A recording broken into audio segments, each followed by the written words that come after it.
semuanya, selamat datang kembali di channel @point Indonesia. Ini adalah Pointcast, sebuah acara podcast yang dimana kita ngebahas soal industri periklanan ya. Nah, industri periklanannya lebih tepatnya ini adalah iklan luar ruang. Sebelumnya perkenalkan, nama saya Musa sebagai host ya. Dan saya ini gak sendiri, kali ini saya ditemani juga salah satu pakar atau praktisi ya yang sudah cukup lama berkecimpung di bisnis iklan luar ruang. Mungkin bisa diperkenalkan saja Pak, diri Bapak. Oke, terima kasih sudah diundang di Pointcast, diberi kesempatan untuk berbicara mengenai advertising khususnya media luar ruang. Oke, apa nih yang sekarang harus kita bahas nih? Baik. Seperti ini Pak Ribi sudah sangat semangat sekali ya Pak. Baik, tapi sebelumnya bagaimana nih Pak kabarnya hari ini? Baik, alhamdulillah, selalu jaga prokes kesehatan, taati pemerintah perihal prokes ya. Prokes ya. Betul. Baik. Jadi COVID ini sangat-sangat merubah tatanan hidup kita semua ya. Pasti, ya betul. Yang penting sekarang sudah vaksin, ya. selalu pakai masker. Selalu masker, baik. Oke. Semoga juga untuk para penonton yang sedang menonton dalam keadaan sehat ya, dan selalu juga taat prokes. Baik ya. Nah, ini menyambung dengan yang dibahas tadi di depan oleh Pak Ribi ya, soal COVID pandemi. Nah, ini dampaknya gimana Pak? Oke, dampak pandemi terhadap iklan ya, periklanan itu bukan hanya industri periklanan, tapi hampir semua industri ya, tidak semua, tapi hampir semua industri, di mana pandemi ini membuat kita kaget, tidak siap ya akan impact yang begitu besar sampai ke dalam kehidupan kita sehari-hari di industri manufaktur, di industri kesehatan, di masyarakat, bahkan sampai di periklanan atau cara menjual itu sendiri, itu kita berdampak semuanya. Apalagi pemerintah membuat peraturan ya terkait dengan mobilitas. Impactnya sangat besar karena media kita semuanya terus terang memang ada di luar ruang. Mobilitas dibatasin, otomatis siapa yang mau lihat? Gitu. Jadi media buyer, terus para pemilik brand juga menahan budget mereka untuk beriklan di luar ruang. Dan tentunya karena efeknya juga lama nih, kita mulai itu Maret, April itu sudah mulai ada PSBB awal-awal. Nah, dari situlah mereka mulai tight untuk budget mereka. Lebih baik mereka pricing untuk operasional mereka ketimbang harus budget untuk beriklan. Nah, disitulah impact dari media kita semua. Itu dia. Baik. Bisa nangkep dua poin yang menarik dari yang disampaikan oleh Pak Ribi nih. Yang pertama ini soal kita nggak siap dan kaget ya Pak. Ya betul. Nah, ini kalau di tempatnya Bapak nih ya Pak. Ketika baru-baru tuh kan tadi Bapak juga bilang ketika bulan Maret dan April media buyer itu tadi nahanan itu ya Pak soal budget ya. Nah, itu yang dilakukan oleh tempat Bapak ini itu gimana Pak waktu awal-awal kagetnya itu loh Pak? Iya, sama. Jadi mereka sudah budgeting di tahun 2019 untuk bisa placing di tahun 2020 ya, kuartal 1 mereka akhirnya membatalkan. Ya kan? Karena tidak ada yang tahu nih kapan pandemi ini akan berakhir, ya kan? Ternyata kita menjalaninya sampai saat ini, ya. Kalau dilihat juga tuh berimbas kepada pertumbuhan ekonomi, terus pada konsumsi masyarakat. Kalau dilihat kuartal 2 itu kita minus 5. Minus 5. Ya, kalau secara umumnya tahun 2020 itu minus 2,63. Tapi alhamdulillah kita masuk kuartal 2 2021 ada 5,93, hampir 6. Jadi saya rasa sih ya berkat dari pemerintah juga penanganan yang tepat ya kan, ya kita juga harus taat untuk bisa keluar dari krisis ini, seperti itu. Baik, sangat menarik sekali ya Pak. Baik. Jadi kalau saya tangkap nih memang ya ketika baru awal pandemi itu ya semuanya terdampak ya, banyak tidak siap Karena ini baru sedunia, sebumi ini baru mengalami wabah ini. Dan bukan di Indonesia saja, semuanya pasti kena imbasnya. Tapi Tapi itu positif ya untuk kedepannya perkembangan media luar ya Pak. Kalau lihat dari tingkat konsumsi rumah tangga mengalami pertumbuhan, saya rasa sih naik nih ya. Naik ya. Bagus ya, saya rasa kita positif, harus positive thinking semua. Ya, jadi kita dituntut untuk kreatif, inovatif, ya kan, bahkan untuk menjadi leader atau pionir. Gimana nih untuk kreasinya kita untuk bisnis ini, seperti itu. Baik. Karena yang namanya iklan luar ruang itu kan pasti kan berhubungan dengan mobilitas masyarakat ya Pak. Pasti. Pasti. Mau tidak mau, makanya ketika corona ini mewabah itu kan juga ya. Ya. Pasti ya Pak. Ya, good newsnya sih, saya sih nonton TV ya, di mana pemerintah itu sudah memberlakukan kembali ganjil genap di 13 ruas. Nah, kalau dilihat dari situ, oh berarti ini mobilitas masyarakat di jalan itu sudah mulai naik gitu kan, sudah macet. Mau nggak mau pemerintah juga sudah harus memberlakukan ganjil genap. Nah, tadinya kan sempat hilang kan, seperti itu, dirubah dengan pembatasan-pembatasan yang lain. Baik. Karena memang sih Pak, yang seperti dikatakan oleh Pak Ribi ya, karena yang namanya bisnis luar ruang itu kan pasti berhubungan dengan mobilitas ya Pak, dan berhubungan dengan ganjil genap pun emang saya belum lama ini, sebulan 2 bulan belakangan kan membuat konten untuk titik iklan rekomendasi ya yang ada di YouTube @point itu kita lihat juga, khususnya billboard daerah Jagakarsa dan daerah itu Hanglekir Senayan itu cukup ramai Pak sekarang Pak, dari lajunya lalu lintasnya. Betul. Itu. Nah, jadi kalau dilihat juga kebijakan pemerintah untuk membuka mall itu juga membuat. Jadi melihat masyarakat juga udah naik nih untuk belanjanya. Jadi dibuka tuh mall-mall. Bahkan anak-anak sekarang sudah bisa masuk mall, sudah bisa nonton bioskop ya. Jadi mulai alhamdulillah ya, berharap kembali normal seperti itu. baik, Pak. Tapi karena yang namanya kalau kita mohon maaf ya, kalau kita di lockdown pun, di PSBB pun ya, kan ekonomi kan nggak berjalan juga agak bahaya juga Pak. Oh bahaya. Ya, jadi kalau di media luar ruang itu bukan hanya kalau kita lihat di jalan, tapi moda transportasi yang sempat juga dibatasin, ya kan, seperti kereta, komuter lain ya, terus Transjakarta.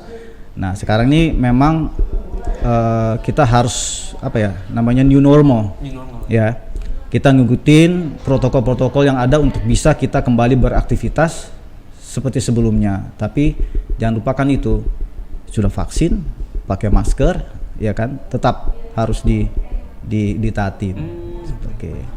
Sangat menarik sekali nih untuk pembahasan awal nih soal pandemi sekali nih. Ya, pandemi dulu kita, karena base-nya kalau lihat dari pertumbuhan, tumbuh itu berarti kan lihat histori ke belakang. Histori belakangnya kita terkena dampak ya, sempat minus kuartal 1 2020 minus 5 ya kan. Sekarang ini alhamdulillah kita udah plus, berarti kita ada pertumbuhan ya kan, perkembangan lah istilahnya di situ. Nah tinggal pelaku-pelaku ataupun media buyer ataupun pemilik brand udah mulai jeli nih ya, untuk wah mana nih saya harus beriklan ya kan, udah mulai lihat di luar sana seperti apa ramainya. Baik. Nah saya juga ingin menanyakan nih Pak, kira-kira nih Pak, tantangan kedepannya tuh gimana sih Pak soal media luar ruang ini Pak? Media luar ruang tantangannya cukup hebat sih kalau menurut saya ya, dari perkembangannya sendiri, dari billboard dibatasin ya kan, sekarang beralih ke LED. Mohon maaf saya potong nih Pak, ini maksud dibatasi gimana nih Pak? Ya, dibatasi di tempat-tempat tertentu memang tidak, dan izinnya tidak boleh keluar lagi kan. Nah apalagi khususnya di daerah khusus ibu kota Jakarta, dan perizinan itu hanya keluar untuk videotron, LED videotron yang khususnya menempel di fasad atau menempel di gedung. Nah di situ kan menjadi tantangan baru, di mana berinvestasi adalah untuk iklan luar ruang ini tidaklah murah, karena mereka harus membeli barang elektronik ya kan, dan mereka harus menghitung tuh ROI, return of investment mereka itu baliknya kapan. Untuk otomatis dengan berkaitan dengan perkembangan ekonomi ya kan, gimana nih pertumbuhan ekonomi sekarang gitu. Jadi mereka sudah placing untuk investasi ya kan di awal, otomatis mereka juga berharap pertumbuhan ekonomi juga mengikuti atau bisa menutupi return on investment mereka seperti itu. Jadi tantangannya memang luar biasa dan mudah-mudahan ini start yang bagus bagi pelaku bisnis untuk iklan media luar ruang ini. Seperti itu ya, kita positif untuk kedepannya ya.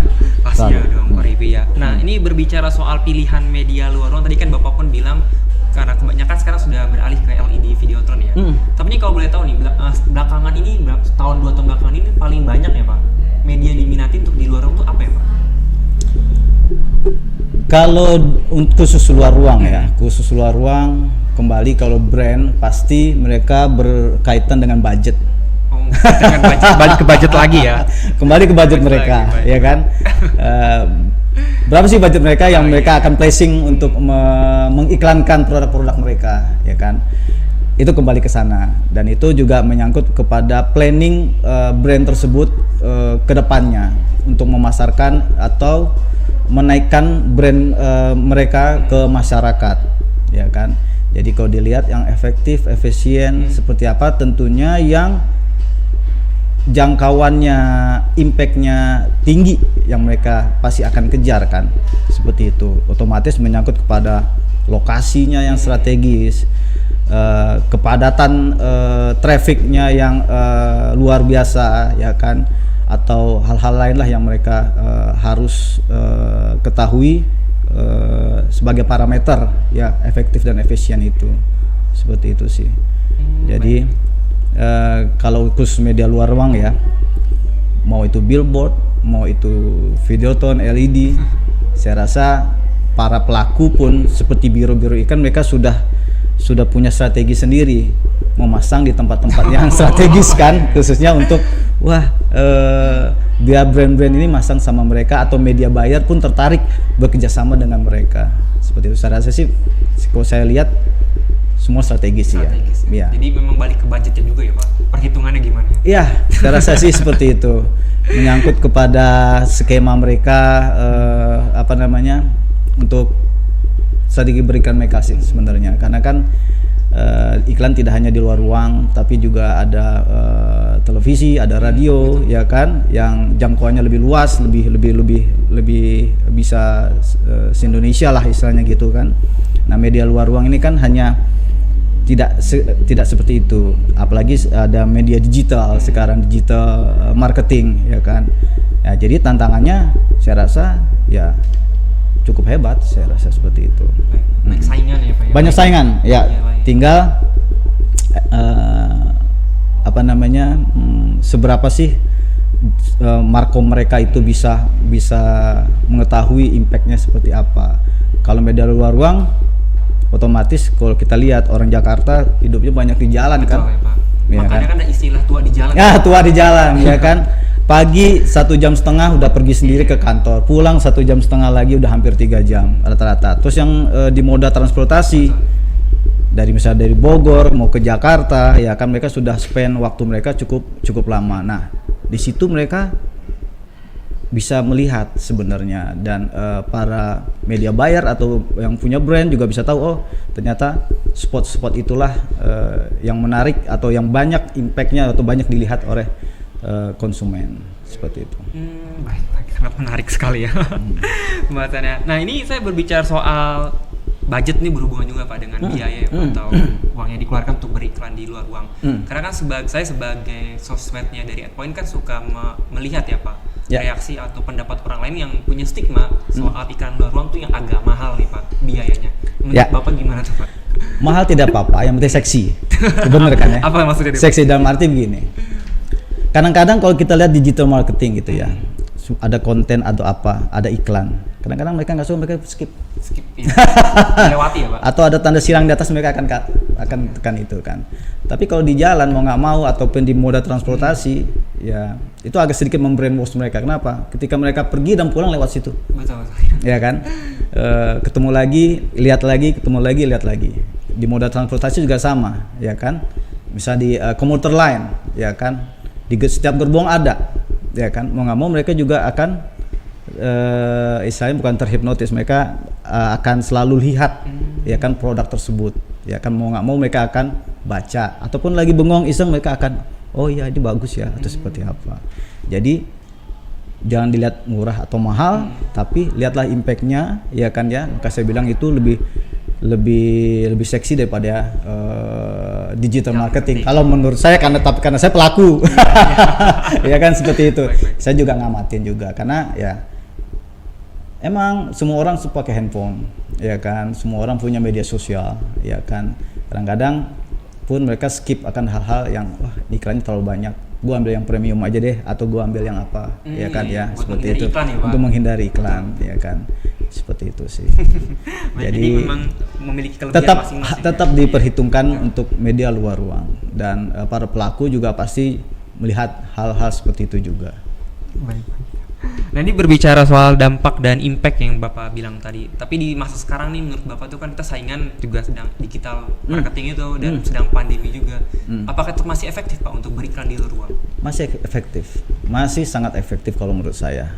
Kita lihat deh perusahaan-perusahaan yang sedang growth, yang sedang akan berkembang, atau perusahaan baru sekarang banyak loh. Banyak ya? Banyak sekali. Terus terang mereka juga akan masuk di semua lini. Mereka akan masuk di televisi, mereka akan masuk di radio, mereka akan di digital marketing, masuk melalui media sosial, dan mereka juga akan masuk ke media luar ruang. Kenapa? Itu tadi saya bilang, kayaknya lu belum beriklan kalau lu belum punya billboard atau ada produk lu di LED tertentu misalnya. Wah, di LED yang tertentu misalnya, wah di Tamrin atau di mana gitu kan ya. Saya rasa itu suatu prestis sendiri buat mereka. Betul, ya kan. Ya contohnya gini deh, tuh artis-artis. Iya, banyak ya Pak. Happy birthday. Iya. Suatu kebanggaan bukan? Betul.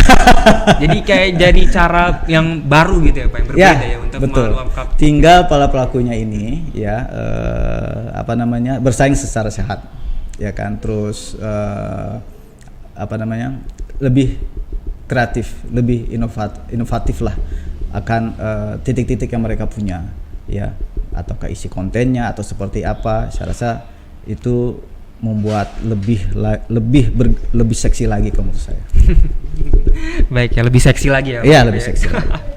Baik, ini pembahasan dari Pak Ribi sangat menarik sekali soal iklan luar ruang ya. Semoga kita juga bisa mendapatkan manfaat dan bisa sesuatu yang berwawasan gitu ya Pak. Betul ya. Jadi semoga bermanfaat juga. Dulu pernah ya kalau nggak salah di Jakarta itu banyaknya iklan yang di luar ruang itu sebagai indikator pertumbuhan ekonomi Jakarta juga gitu. Jadi ya kalau kotanya sepi siapa yang mau masang iklan Pak? Betul. Kota mati nggak mungkin dong. Iya, tapi kalau kotanya ramai ya kan, wah iklan di mana-mana ya kan. Wah ini sedang ada menggeliat lebih hebat kan pertumbuhan ekonomi suatu kota tersebut gitu kan. Ya bisa lihat kalau kita lihat di jalan-jalan kota-kota besar, bukan Jakarta deh, ya kan. Banyak nggak misalnya Videotron, banyak kan LED di sana, ya kan. Seperti itu. Pasti juga brand-brand atau media buyer juga pengen pasang di sana. Itu. Baik. Ini sangat menarik sekali ya pembahasan dari Pak Ribi. Semoga juga kita mendapatkan manfaat masing-masing ya dari apa yang kita bahas disampaikan kepada penonton sekalian. Nah ini saya ingin membandingkan ya Pak. Tadi kan kita membandingkan antara digital marketing dengan marketing media, maksudnya media luar ruang ya. Nah ini kalau dibandingkan industrinya ya Pak, media luar ruang di Indonesia dengan di luar negeri itu bagaimana sih Pak bentuknya? Ya, luar negeri saya rasa jauh lebih berkembang. Mungkin Indonesia atau Jakarta ya mungkin agak sedikit ketinggalan. Di sana itu ya cari deh atau searching di dunia maya seperti apa. Semuanya itu lebih kreatif daripada yang ada di kita. Ya, tatanan-tatanan juga lebih menarik. Betul. Ya kan. Posisi-posisi LED juga lebih banyak saya rasa. Terus teknologi juga lebih update. Ya, saya berharap juga kita juga bisa mengikuti. Teknologi sekarang juga tidak terbatas. Betul. Ya kan, kalau kita lihat juga teknologi dari LED juga terus berkembang. Saya lihat juga beberapa praktisi juga memiliki teknologi yang canggih-canggih ya. Seperti itu. Jadi kedepannya seperti apa? Kedepannya kita akan terus sama seperti mereka, gitu kan. Biar apa? Kita juga membantu brand ya untuk lebih dikenal. Betul. Masyarakat, ya kan. Lebih bisa viral lah istilahnya kan, produk-produk mereka lebih terkenal ya, seperti itu sih. Baik. Tapi ini kalau berbicara soal brand atau produk ya Pak, kalau paling banyak tuh jenisnya yang beriklan di luar ruang tuh apa sih Pak? Biasanya. Kalau boleh saya review ke belakang ya, itu tergantung dari tren. Kalau dulu trennya kalau saya lihat aplikasi gitu. E-commerce gitu ya? E-commerce ya kan. Boleh sebut produk gak? Boleh, Oke. silakan. Awal-awal 2018, 2019 ya kan, memang pertumbuhan ekonomi juga bagus. Terus kita lihat sektor-sektor wisata juga lagi naik ya. Terus makanya timbullah Traveloka, Tiket.com, whatever itulah bentuknya sama platformnya ya kan, sehingga mereka juga butuh dikenal masyarakat sebagai aplikasi yang mudah, otomatis mereka akan beriklan. Betul. Ya kan, akan mencari lebih efektif mana nih untuk beriklan biar dampaknya langsung ke masyarakat. Terus ada e-commerce ya, Tokopedia dan teman-temannya seperti Bukalapak, Blibli. Itu tahun 2-3 tahun ke belakang mereka luar biasa kan, mereka bakar duitnya ya untuk bisa naik gitulah istilahnya nama mereka. Nah, sekarang ini sih kalau saya perhatikan banyak juga perusahaan-perusahaan baru nih, ya kan, ya orang akan terus berkreasi, berinovasi untuk membuat suatu perusahaan ataupun produk, ya kan. Nah, kita berharap mereka juga sudah punya portofolio yang akan mereka jalankan ke depannya, dan budgeting mereka itu juga kita berharap sebagai praktisi itu juga bisa mereka pressing ke media luar ruang seperti kita ataupun ke yang lainnya juga, seperti itu sih. Baik. Pak, ini ada nggak sih Pak tips untuk para penonton, mungkin para pemilik brand yang ingin mencoba beriklan di luar ruang nih Pak? Tipsnya gimana kira-kira ini Pak? Ya, saya rasa sih setiap brand punya analis sendiri ya, punya marketing komunikasi sendiri, dan mereka tahu strategi, dan mereka juga tahu harus belikan di mana. Tapi ingat, media luar ruang menurut saya lebih seksi karena yang lain. Itu tetap harus diperhitungkan. Ya. Baik. Moda transportasi, ya kan, dimana kita lihat berapa sih pemakai kereta luar biasa perharinya kan gitu kan. 300.000 Pak. Wah tuh 300.000 per hari. KRL Jabodetabek ya. KRL kan luar biasa gitu kan.